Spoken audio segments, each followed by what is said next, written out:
विकसित भारत संकल्प यात्रा हरियाणा के जगधरी शहर के वार्ड नंबर 4 में पहुंची, जहां पर यात्रा का लोगों ने स्वागत किया। इस कार्यक्रम में हरियाणा के कैबिनेट मंत्री कंवरपाल गुर्जर मुख्य अतिथि के रूप में शामिल हुए, जहां पर उन्होंने सरकार की योजनाओं की लोगों को जानकारी दी और उत्कृष्ट कार्य करने वाले लोगों को मेडल देकर सम्मानित भी किया।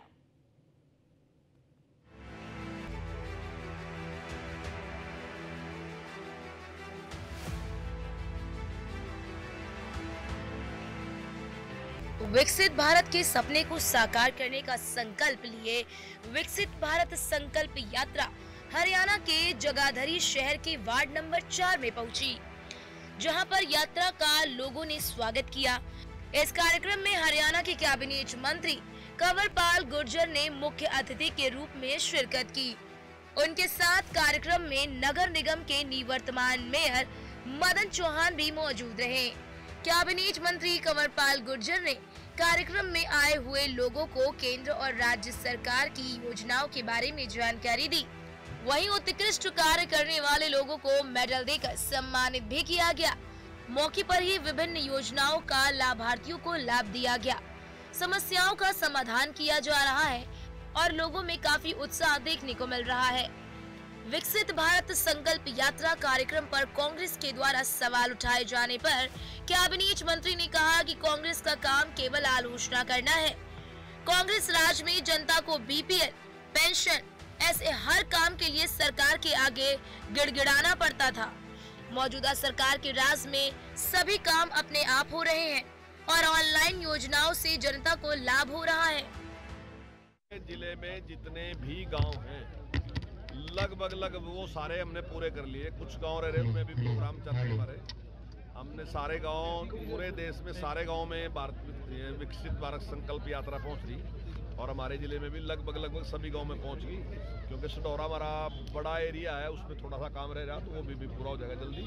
तो उनमें सारे जगह अभी हमने शहर में रख रखी है। हर वार्ड में हमने एक प्रोग्राम रखा और आज ये वार्ड नंबर 3 जो है, वार्ड नंबर 4 जो है, इसमें आज का कार्यक्रम था और बड़ी संख्या में लोग यहाँ आए और उनकी समस्याओं का समाधान हुआ।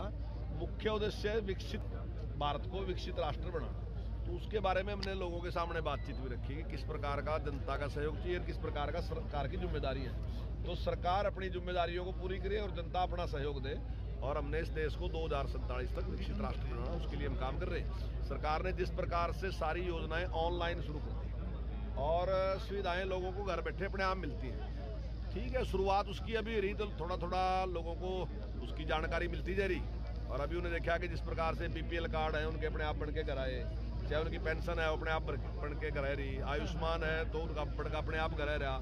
ऐसे ही उनकी जो और समस्याएं भी थी वो साथ के साथ यहाँ जिस प्रकार से समाधान उनका होया, तो आहिस्ता आहिस्ता वो विश्वास एक कायम होता जा रहा। ठीक है कि जो कोई नई चीज़ शुरू करते हैं थोड़ा टाइम लगता है, तो अब जनता का विश्वास हो रहा है और मैं समझता हूँ आने वाले टाइम में एक बहुत बड़ा लाभ होगा कि किसी को किसी ऑफिस में जाने की जरूरत नहीं, बल्कि अपने काम अपने घर बैठे भी चेक कर सकेगा कि कब तक उसका काम हो जाएगा। जहां पर मंत्री कंवरपाल ने सरकार की योजनाओं की लोगों को जानकारी दी, तो वहीं विपक्ष पर भी जमकर निशाना साधा। उन्होंने कहा कि संकल्प यात्रा पर सवाल उठाने वालों से पूछना चाहता हूं कि आपको किसने रोका है? आप भी जनता की सेवा कर सकते हैं। हमने उन्हें जनता के बीच में आने से कब रोका है? हमने ना तो उन्हें राम मंदिर में जाने से रोका, ना ही उन्हें संकल्प यात्रा में जाने से रोका, ना ही उन्हें जनता की सेवा करने से रोका। अब कांग्रेस जनता की सेवा करना ही नहीं चाहती, तो इसमें हम क्या कर सकते हैं? अगर वो हमसे आगे जाकर जय श्री राम बोलेंगे तो क्या हम उन्हें रोक सकते हैं? अगर वो लोगों की समस्या सुनने के बीच में लोगों के बीच जाएंगे तो क्या हम उन्हें रोक सकते हैं?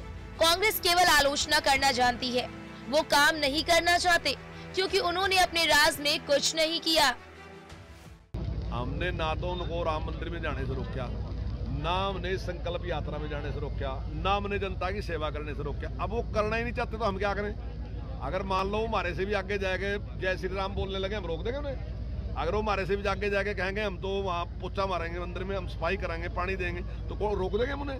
हम तो रोक सकते हैं उन्हें। अगर वो लोगों की समस्या सुनने के लिए लोगों के बीच में जाएंगे, चलो हम आपके साथ चलेंगे, आजकल सब कुछ ऑनलाइन है, चलो हम आपकी मदद करें, हम रोक देंगे उन्हें? पर लेकिन करना नहीं चाहते। अगर हम जाके बीच में जनता के बीच में कोई काम करने लग रहे तो उस पर एतराज करते हैं कि आप ऐसे क्यों कर रहे, क्योंकि उनकी आदत नहीं है ना, उन्हें पूरे दिन में किया नहीं। वो तो हर आदमी को चीज तब देते थे जब आदमी उनके सामने हाथ जोड़ के खड़ा होता था और भिखारी की तरह मांगता था, प्लीज मुझे मेरा BPL कार्ड बनवा दो, आप मेरी पेंशन लगवा दो चौधरी साहब, आप मेरा ये काम करो, तब वो देते थे। आज क्या है कि आज किसी के पास जाने की जरूरत नहीं। अगर उसकी पेंशन लगनी तो उसकी पेंशन अपने आप लगेगी, किसी के पास जाने की। उसका BPL कार्ड बनना तो घर बन के जाएगा, उसका आयुष्मान कार्ड बनना तो अपने आप बन के जाएगा। तो आज वो सारी चीजें हमने समाप्त कर दी। हमने कहा जो गरीब आदमी का राइट है, उसका राइट उसको उसके घर पे मिलेगा।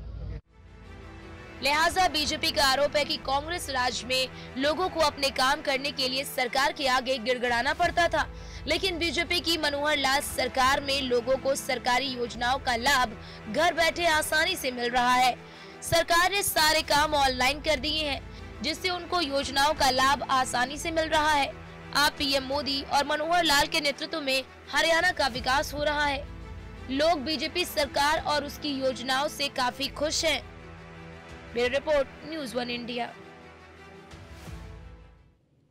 मुख्यमंत्री मनोहर लाल ने चंडीगढ़ में तीसरे मुख्य सचिवों सम्मेलन के दौरान विभिन्न विभागों के अधिकारियों के साथ कई विषयों पर विचार विमर्श किया है और सभी विभागों के साथ समीक्षा बैठक भी की है। इस बैठक में सरकार की कल्याणकारी योजनाओं के बारे में चर्चा की गई है और साथ ही CM मनोहर लाल ने अधिकारियों को निर्देश दिए हैं कि बिना किसी बाधा के लोगों तक योजनाओं का लाभ पहुंचे। यह रिपोर्ट देखिए।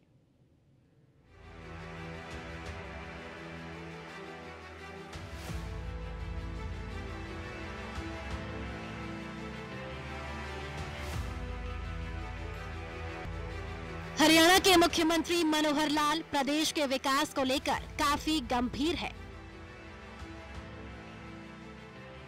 इसी कड़ी में मुख्यमंत्री मनोहर लाल ने चंडीगढ़ में तीसरे मुख्य सचिव सम्मेलन के दौरान विभिन्न विभागों के अधिकारियों के साथ कई विषयों पर विचार विमर्श किया और सभी विभागों के साथ समीक्षा बैठक की। इस बैठक में सरकार की कल्याणकारी योजनाओं के बारे में चर्चा की गई।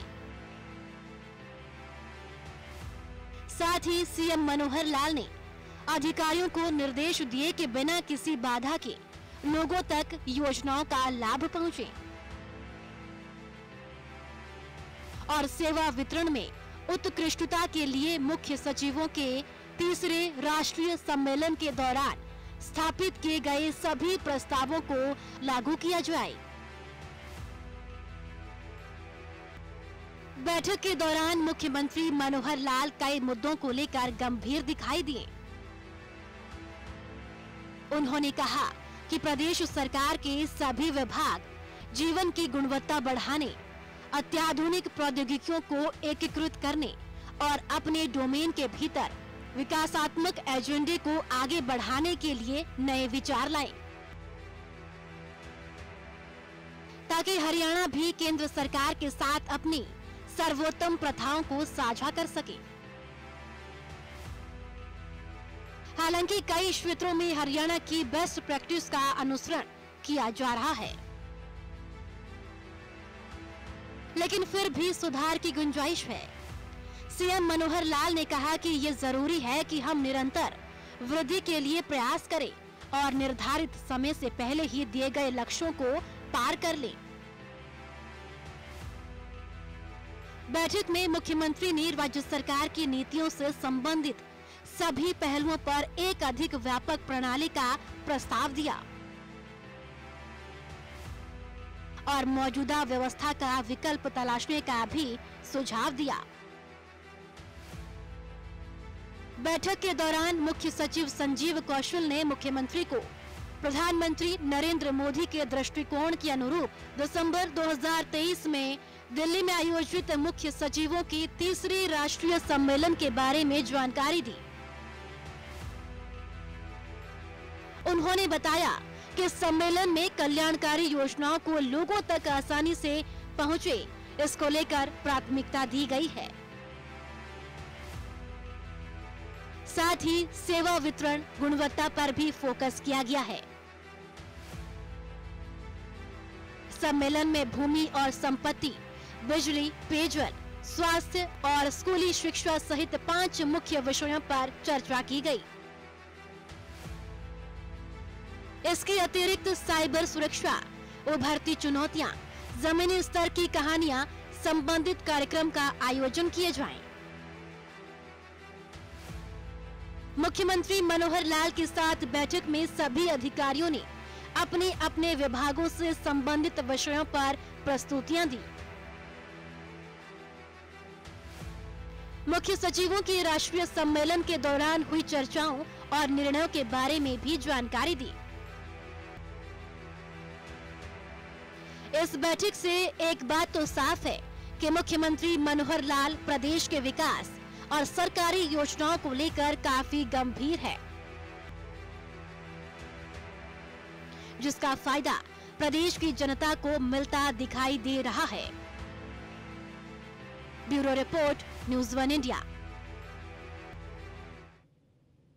और चलिए हरियाणा की खबरों में फिलहाल इतना ही। मुझे दीजिए इजाजत। नमस्कार।